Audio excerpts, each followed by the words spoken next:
Hello everyone. My name's Shaheen Nazir Mohammed. I wanted to give an overview of a second presentation, poster presentation I have been invited to present at the 53rd annual scientific meeting for the European Society of Paediatric Nephrology, or the ESPN. And which I have been, which I'm honoured to present this work. The poster presentation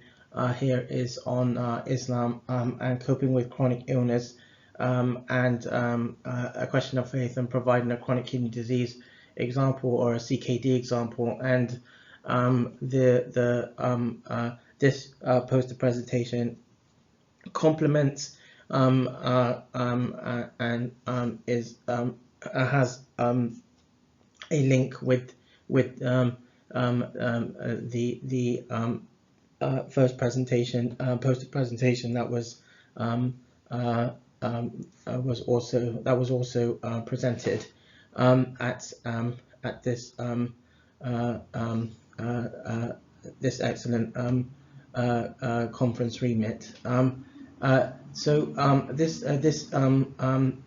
Suffice to also say that this poster presentation is a collaborative effort between two other colleagues, one based at Brunel University in college, Brunel University London College of Health and Life Sciences in the UK, and also a colleague based in Alberta in Canada,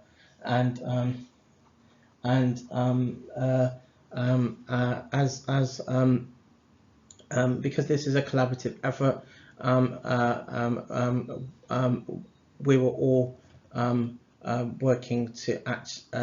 put this perspective together on this important and again in more ways than one, quite a sensitive subject. So I'm going to give an overview regarding the aims and the background. What is Islam,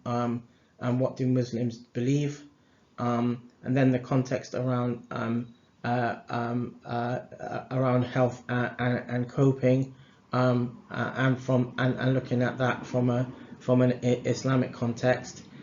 and then some understanding again, aligning that up with chronic kidney disease or that long-term condition, and then some aspects around kidney transplantation or renal transplantation, and the Islamic perspective, and then just some discussion notes, and then some conclusions. To begin with, the aims of this work were were a few. So with it again, with an exception to individuals with severe learning difficulties and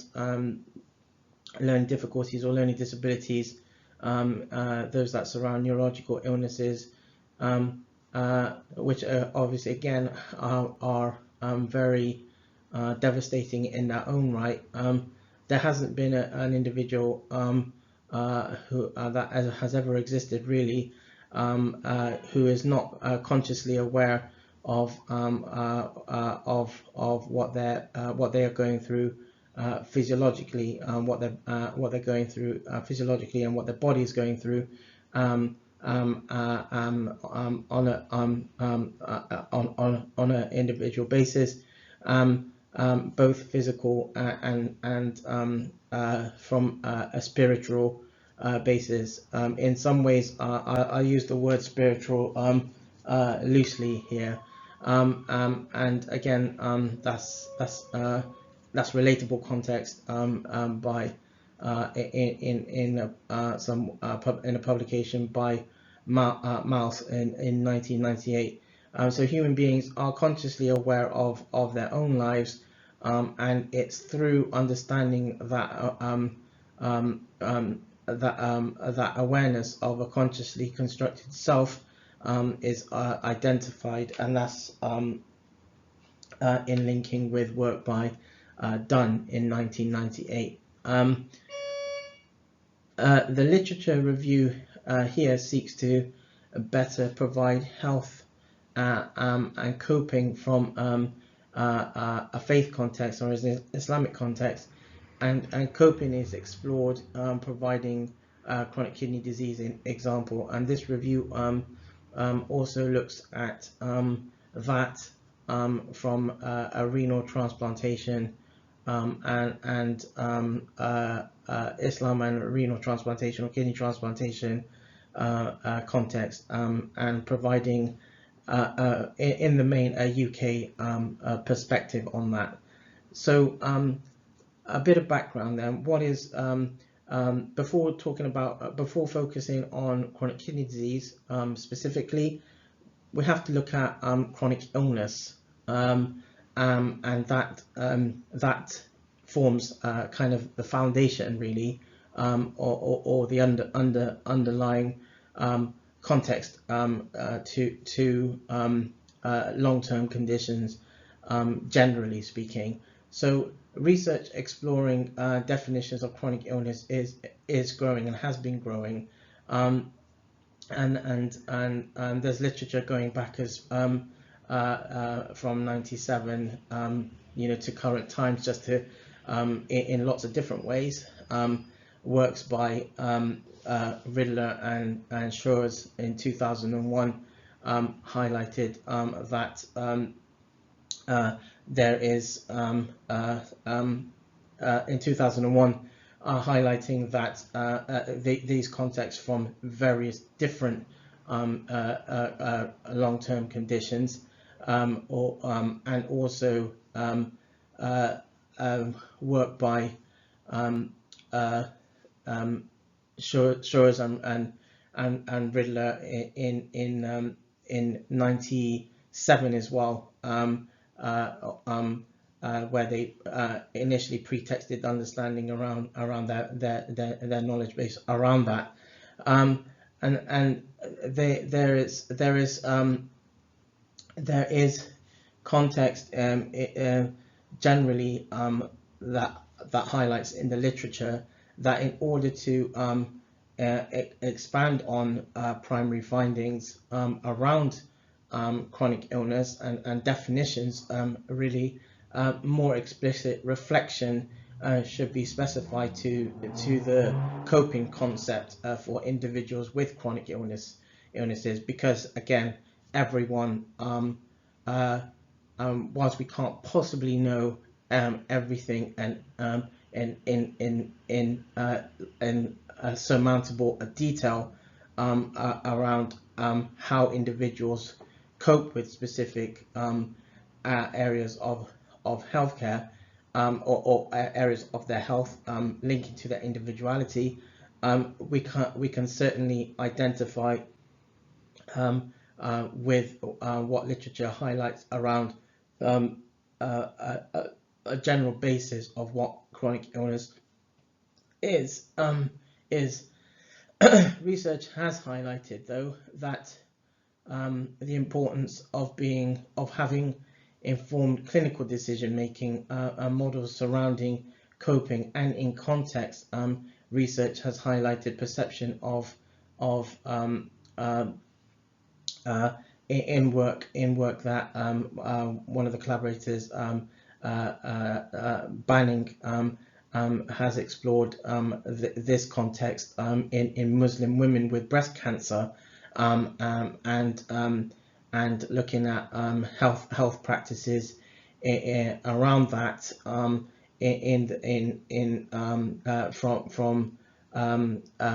Muslim women from the Pakistani background, and with a UK perspective, and identified that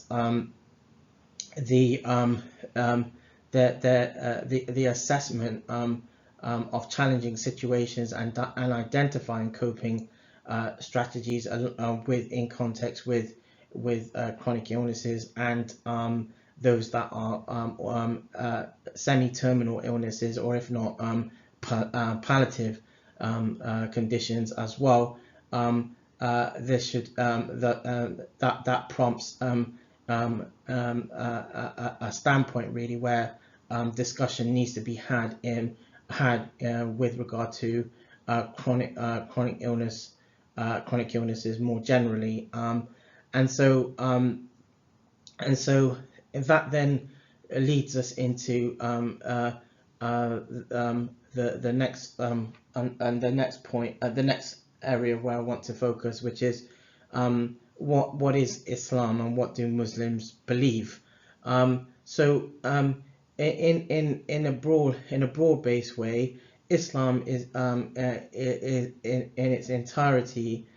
means a complete submission and obedience to God. And in an Islamic from an Islamic point of view perspective, God is referred to as Allah. Some also Muslims would write, for example, SWT in brackets after the word Allah, which means is an abbreviation for Subhanahu wa Ta'ala, meaning in Arabic that means the Most High.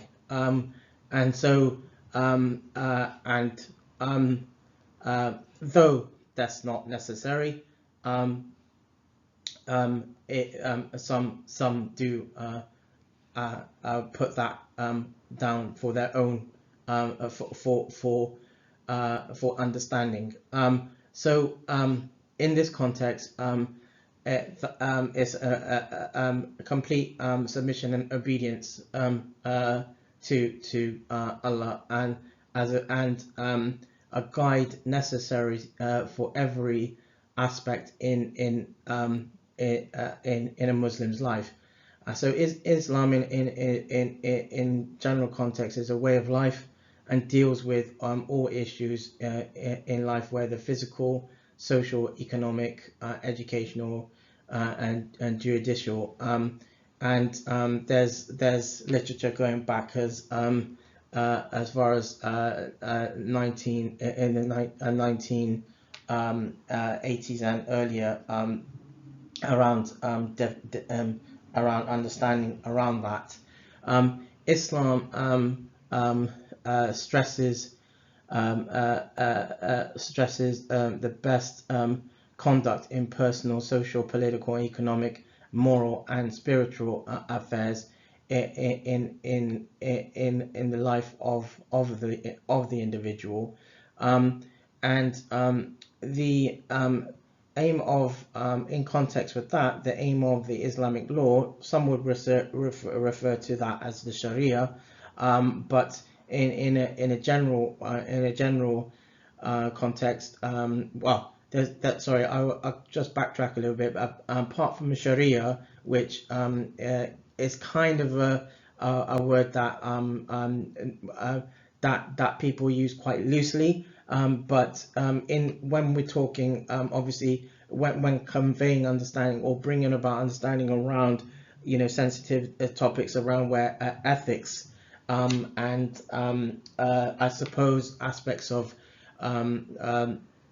health research and that kind of understanding, it's not so much Sharia. Obviously, there is that there is that underlay to be contextualized, but in more specifically, this is where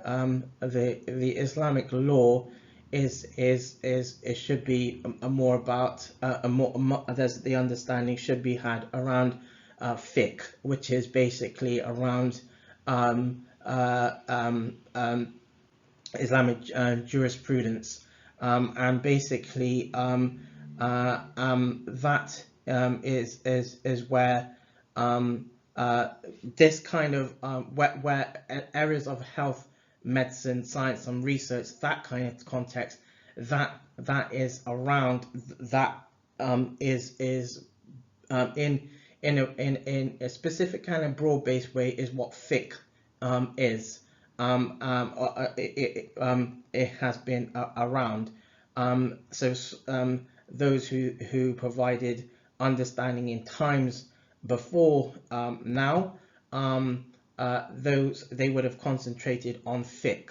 and basically that is to achieve 5 goals for human beings: protecting the religion or the faith,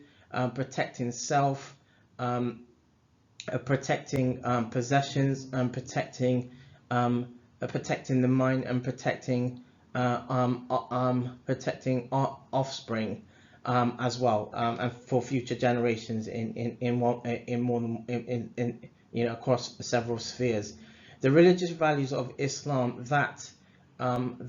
provide the dimensions of Muslim lives originate from the interpretation of the Quran, and the book of the Muslims, and the Sunnah, which is a hadith, which is relating to the teachings of the Prophet Muhammad, peace be upon him, that relate also deeds or approvals and acts of and the way he carried out his day-to-day, his and aspects of his life. And the hadith, then, whilst they're not mandatory in terms of in relating to the context of the Quran, they are supplementary, and they are down to interpretation, and down to an individual as to how they in related to how close they might feel to the way the Prophet would carry out his day, so that they can mimic his example. So that understanding needs to be had. So in Islam, there is no division between spirituality and religiosity, and that's been highlighted in work by Leuven in 2007. And to Muslims, spirituality is practiced in the form of Islam, and I was and that's been highlighted by two authors, Hall and Livingston, in 2008. Muslims in the world are a diverse culture, or a diverse faith, with a variety of race, language, tradition, and customs. So where Leuven in 2007 says there's no difference or no division between spirituality and religiosity, if we look at if you think about the context around religiosity, sorry, I can't say it now, religiosity and spirituality, then actually one word that encompasses both of those focuses as actually faith. And if we're looking at it at that in a more rounded, in a more broad in a more broad way, there has been a Muslim presence in the UK or Britain for almost half a millennium, yet Islam remains something of an enigma to most UK citizens, and that's been highlighted by Sheikh in 2007, and even among people involved in health policy and delivery, it is common to find Muslims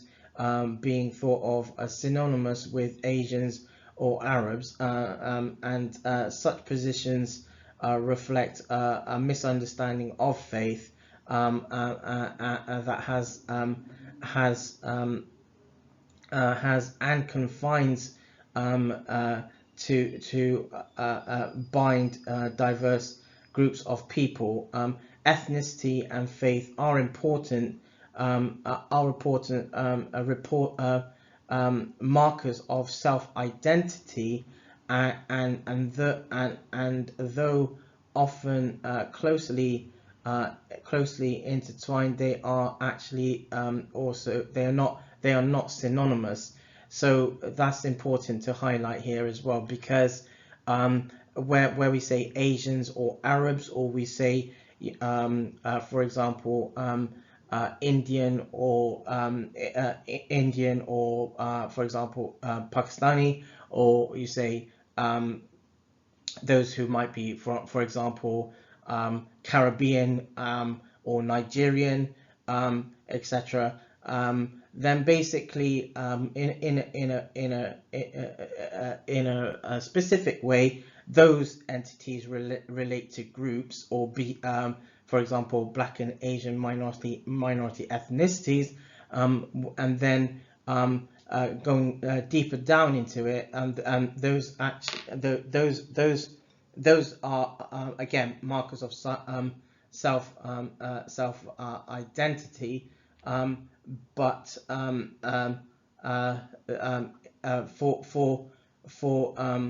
for many Muslims, religious identity is the essential defining characteristic, as it represents the prism through in which they see and interpret the world. So that's actually very important understanding generally, because the color of their skin in this context, for example, and though this is a discussion, that doesn't really has not been a main focus in this work. The color of one's skin does not and should not actually be a basis for the way that they make decisions. For example, that most decisions and understandings and how they interpret context would come from a faith-based perspective first and foremost. So then going on from that, I want to now provide a bit of context around health and coping from that particular faith context. So there has been extensive research relating to faith and coping from religious context by several authors, and I want to highlight some of these authors in relating to their contribution around at least where references and citation is concerned, because basically authors such who where bringing understanding has been very welcomed in a lot of ways, but also has been a little bit indicative, because the context in which the authors have put their understanding forward, primarily it hasn't been rounded. It's not broad. They concentrate mainly again on focuses where they has been about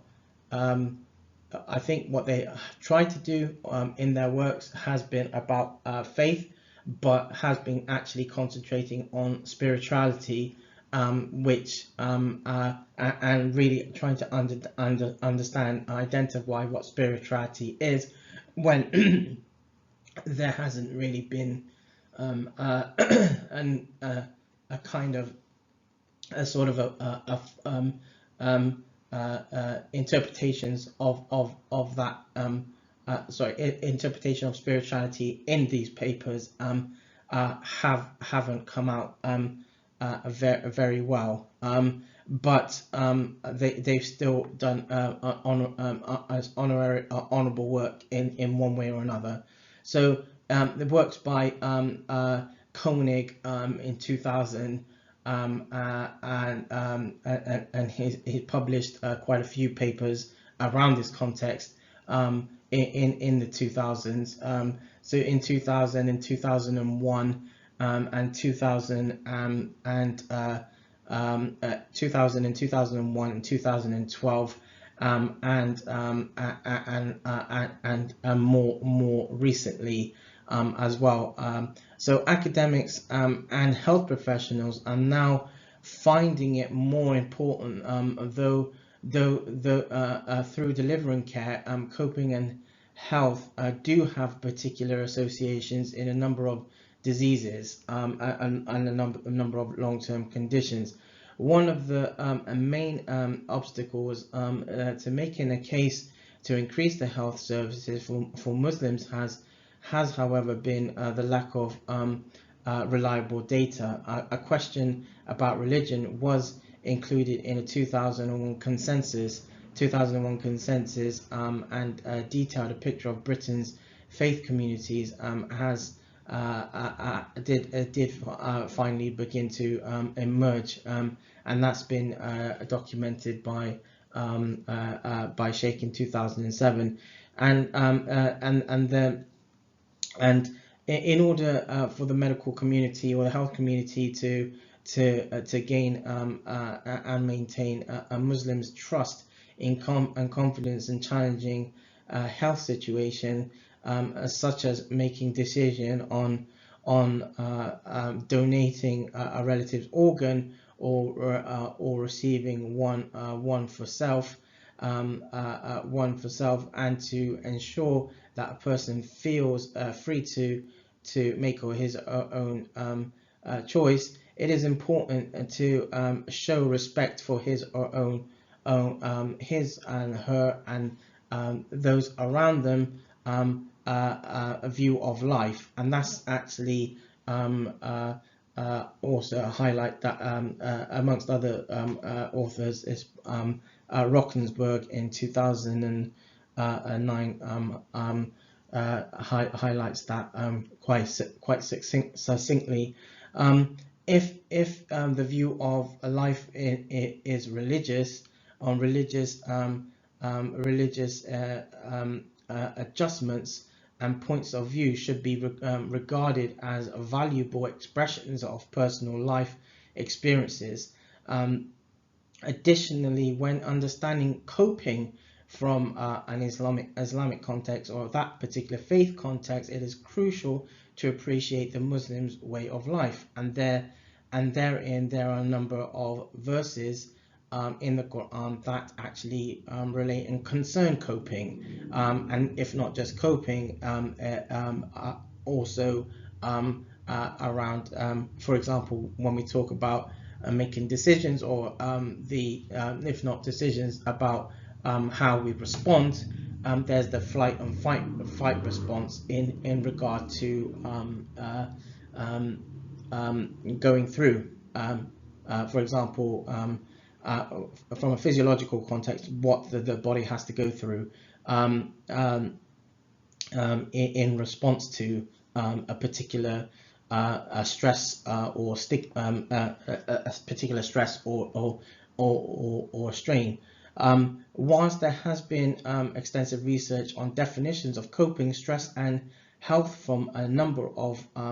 archetypes, investigations have been unsuccessful to explore coping from the Muslim perspective, or that faith perspective, and that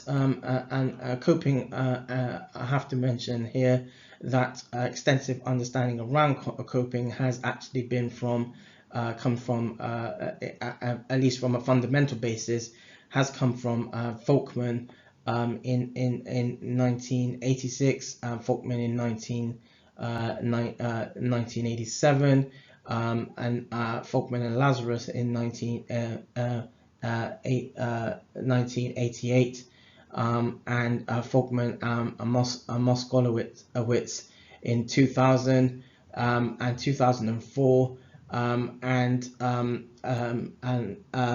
Lazarus in 1992, and Leonard in 2000, and Leonard in 2007, and Leonard and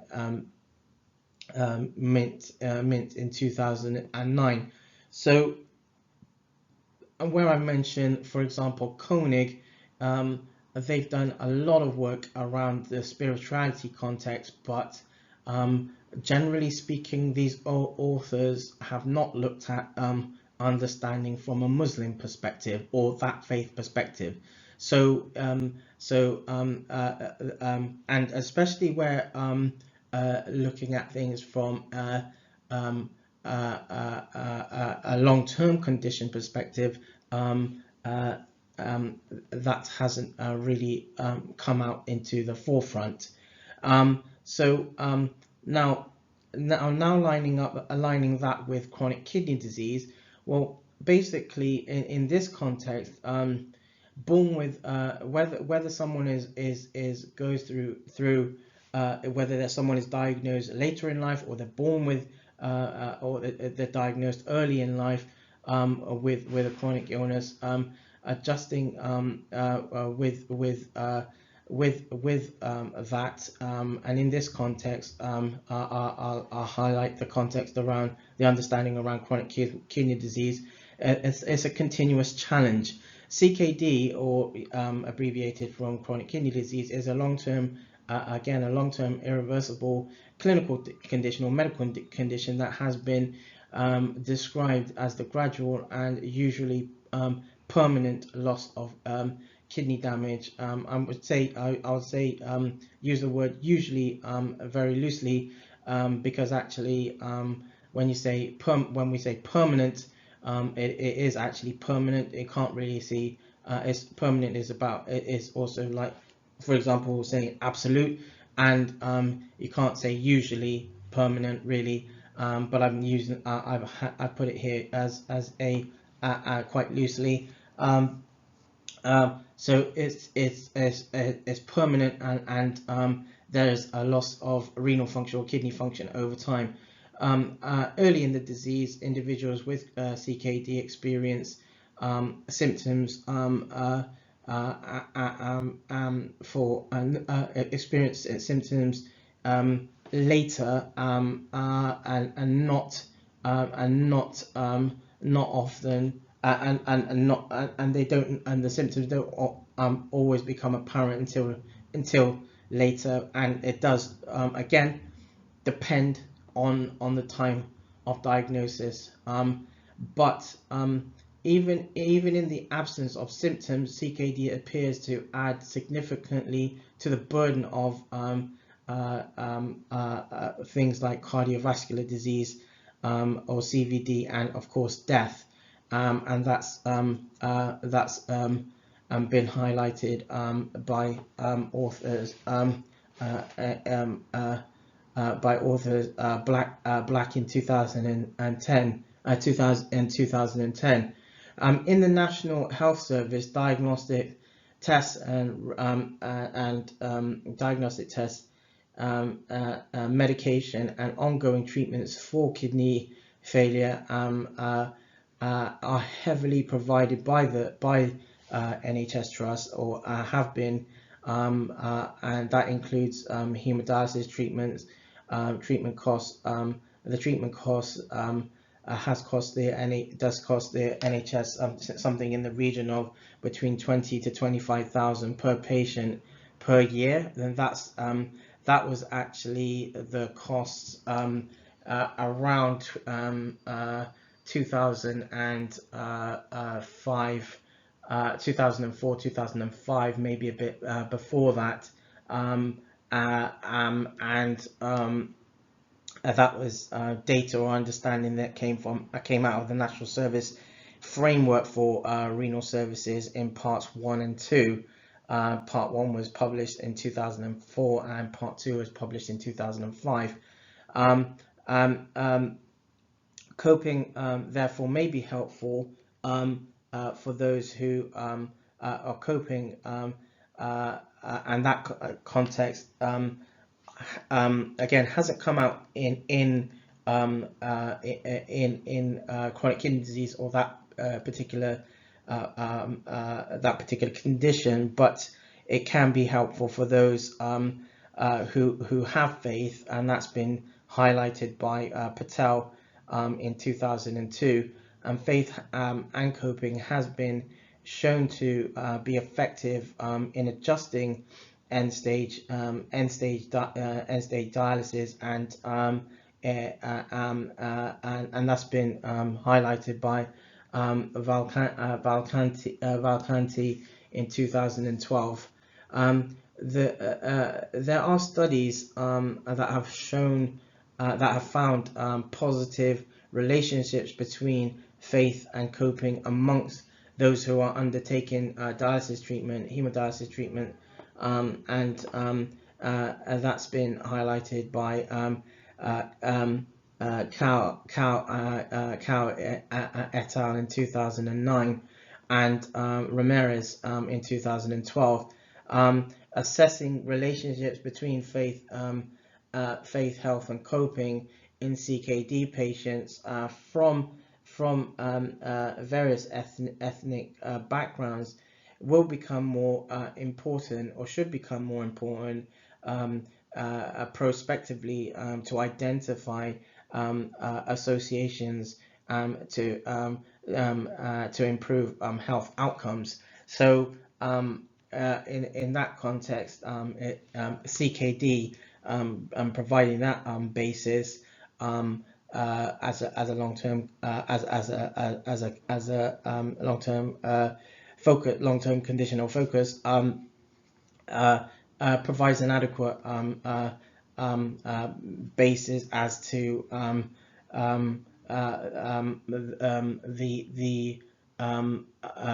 the strength or the integrity that one's physiology is tested by, and then from there what is inevitably, whether directly or indirectly filtered, is apart from coping, for example, what comes out of what comes part and parcel of that particular strategy. And then from that, I just want to highlight a little bit around Islam and renal transplantation and kidney transplantation, and not too much more than what was highlighted in the previous poster presentation. But there has been a lack of clarity on the organ donation and transplantation discussion in the UK from Muslim communities. Faith representatives have stressed, however, the need for greater debate and discussions within Muslim communities through various forums and networks, including the Muslims places of where they go to pray, for example in mosques, and from Islamic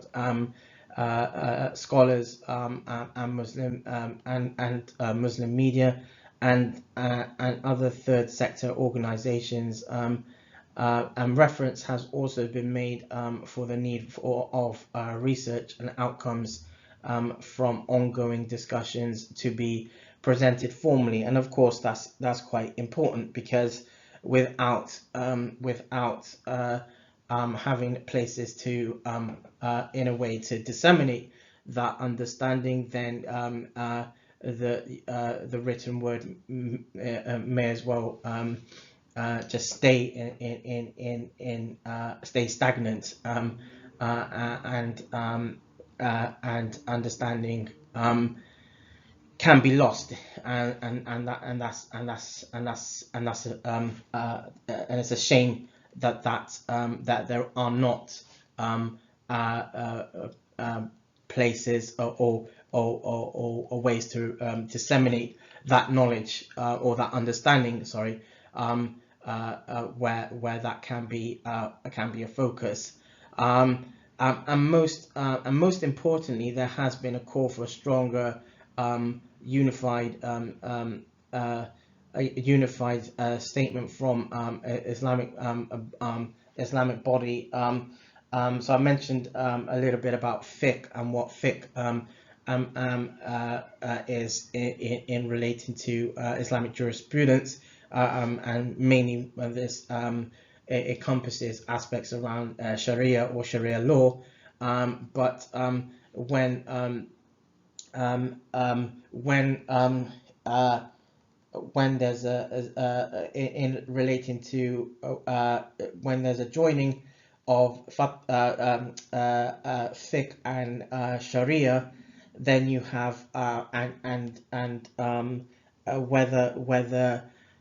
for example, a particular area of practice can be implemented or should be implemented, or can it be implemented, normally from those who can provide that understanding or that knowledge, or bring that into context, i.e. those who are Islamic scholars, for example, in the traditional sense. They then develop with the knowledge that they have to hand, and that basis what they call fatwa.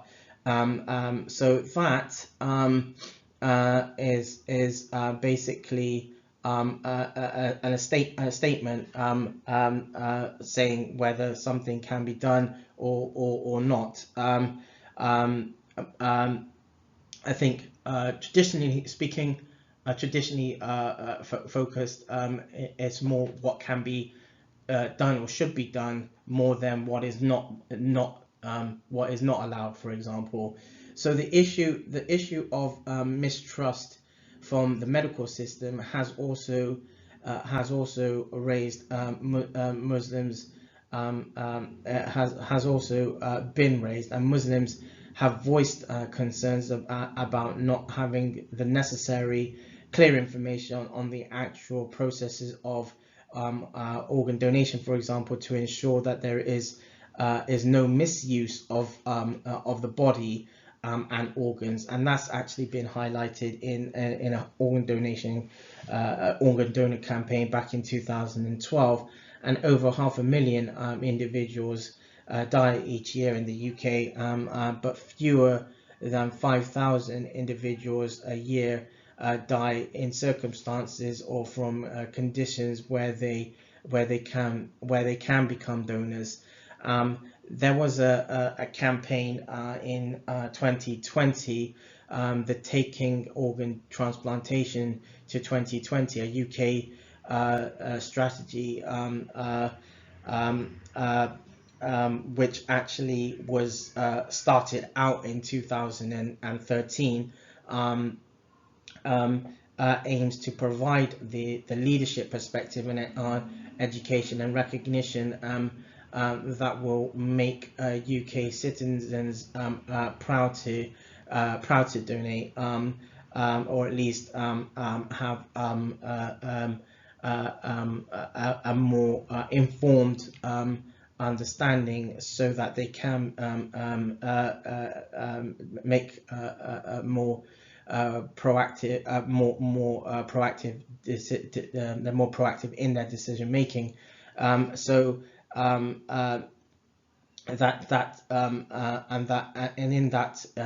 This is particularly important because particularly important for individuals from BAME communities, who represent at least 27% or just less than 30% of those on the organ donation organ transplant waiting list. But in some contexts only contribute to 5% of the of organ donors, or organ donation generally. So in that context, again, as I mentioned briefly, where faith is concerned, it should be understood really that the color of one's skin or background in that context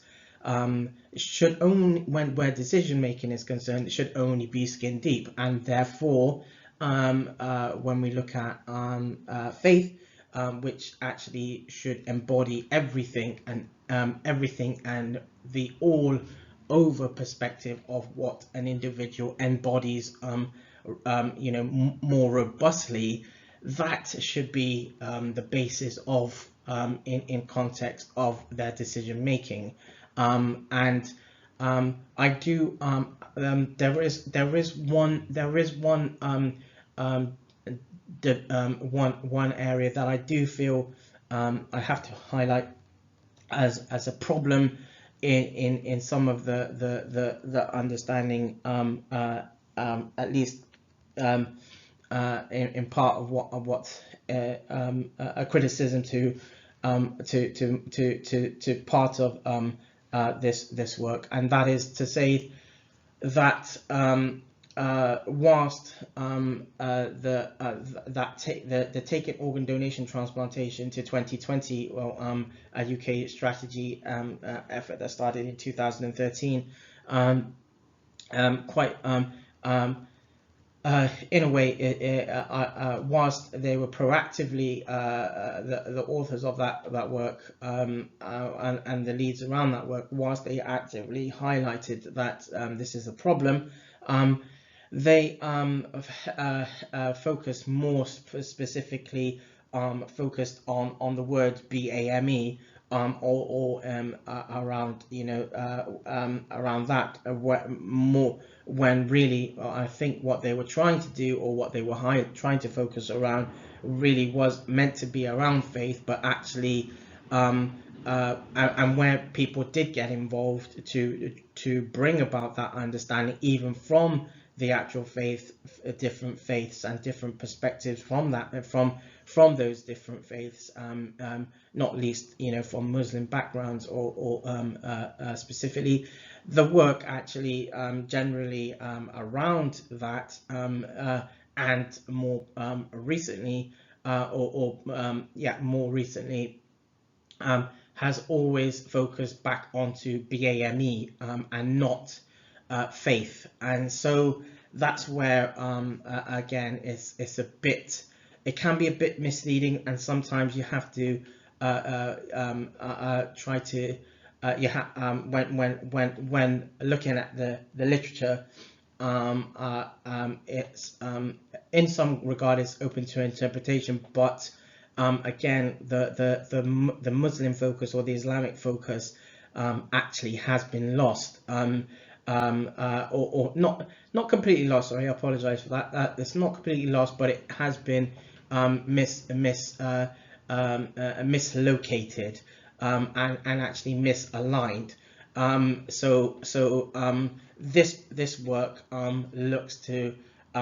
sort of, in a way, from a collaborative perspective, join that perspective, and highlight that perspective. In brief, again, just to summarize really around some points of discussion and then the conclusions. In present studies,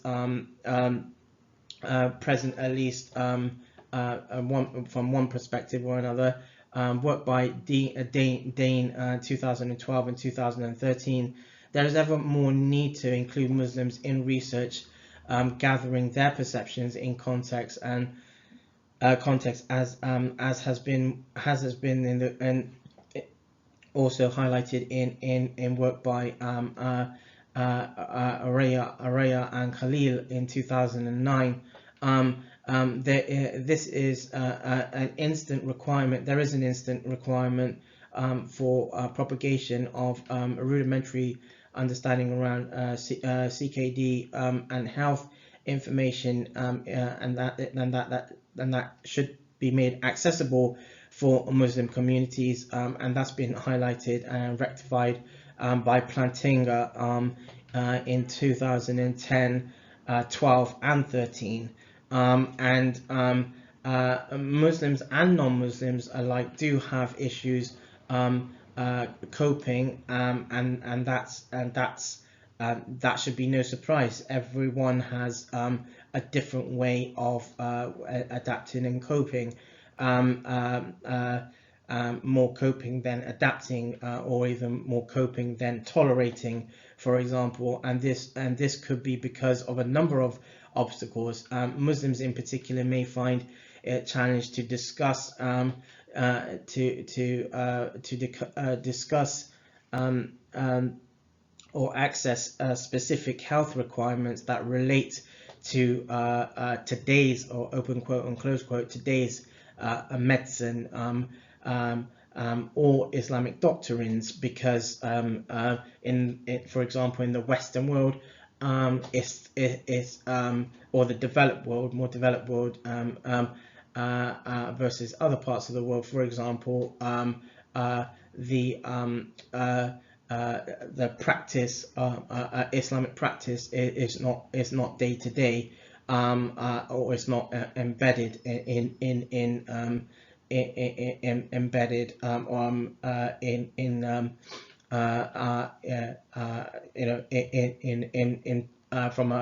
a public perspective. This then comes down to healthcare providers having to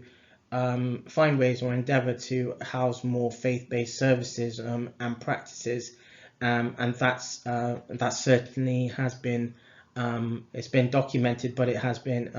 is also a struggle, and only until such implementation has taken place can Muslims and non-Muslims alike, i.e. with and without illnesses or long-term conditions, can empathise with each other's circumstances and fill gaps in understanding and awareness, and then ultimately this would also help to adopt individuals to adopt more coping strategies in times of where there's challenging times, or where there might be hardship. So in conclusion, principally reciting and reflecting on verses of the Quran, where the Muslim faith is where the Muslim faith is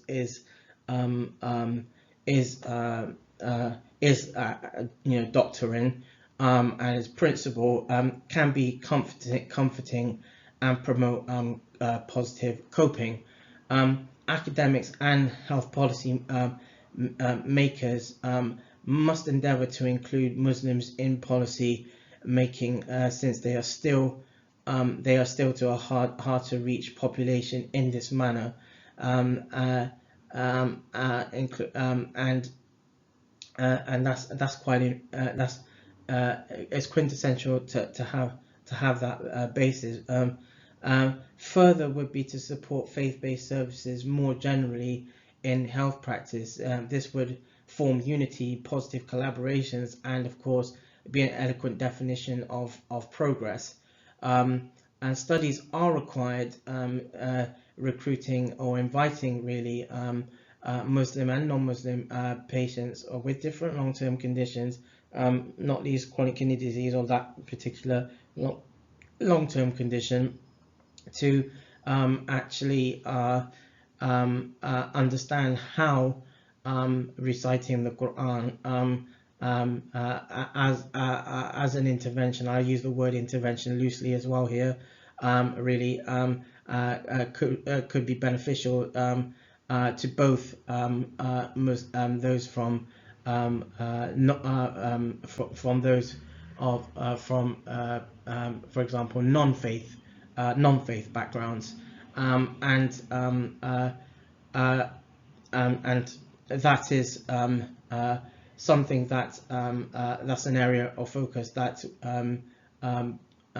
future generations of researchers and academics could potentially focus on, and Koenig, his work has been whilst very eloquent and welcomed, very much from and very much from a spiritual focus. That is the kind of work that and his work and what he has been doing. It would be good that teams like that actually look to collaborate, invite collaborations across sector at different aspects of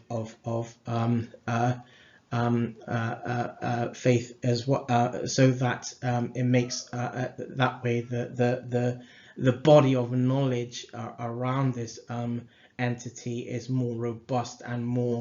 and is more generally more encompassing, and that is where I want to end. Thank you for taking the trouble to listen to this podcast summary of this poster presentation. I would like to again thank the scientific and organizing committee from the European Society of Paediatric Nephrology for allowing me to present this work within their remit. Any questions, do feel free to follow up via the renal patient support group, the RPSG, and you can find out more about their work via the RPSG website. Thank you for your time.